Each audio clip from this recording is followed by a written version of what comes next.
Matthew chapter 20. Parable of the vineyard workers. For the kingdom of heaven is like the landowner who went out early one morning to hire workers for his vineyard. He agreed to pay the normal daily wage and sent them out to work. At 9 o'clock in the morning he was passing through the marketplace and saw some people standing around doing nothing. So he hired them, telling them he would pay them whatever was right at the end of the day.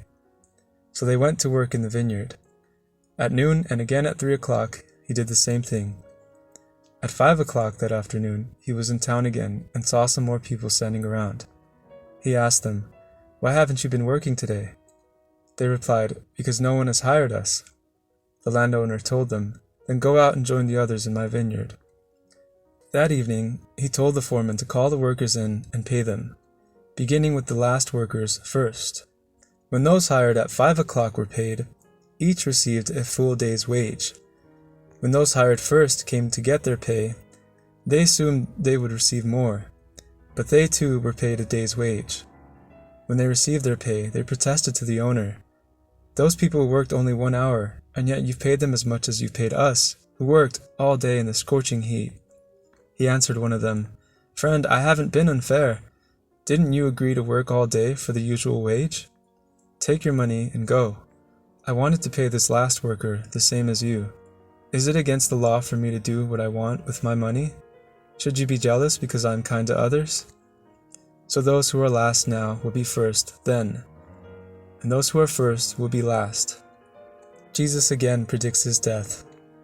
As Jesus was going up to Jerusalem, he took the 12 disciples aside privately and told them what was going to happen to him.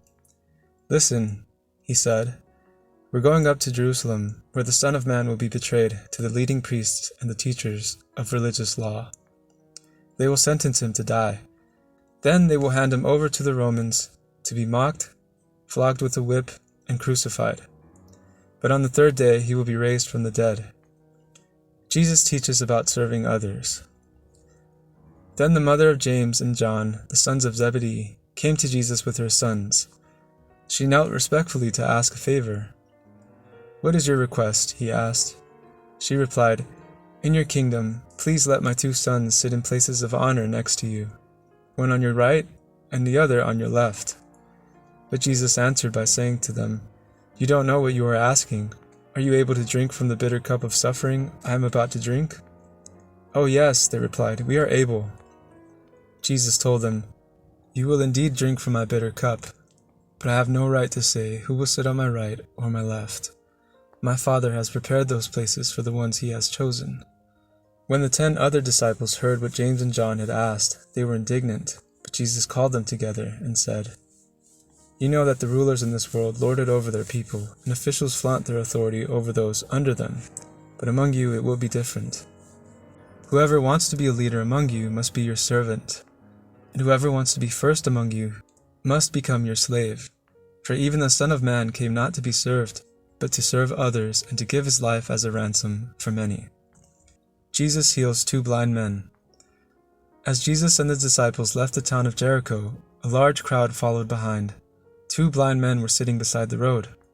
When they heard that Jesus was coming that way, they began shouting, "Lord, Son of David, have mercy on us."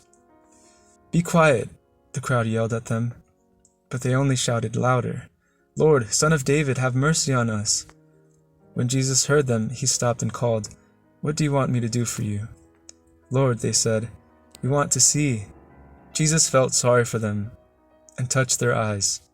Instantly they could see. Then they followed him.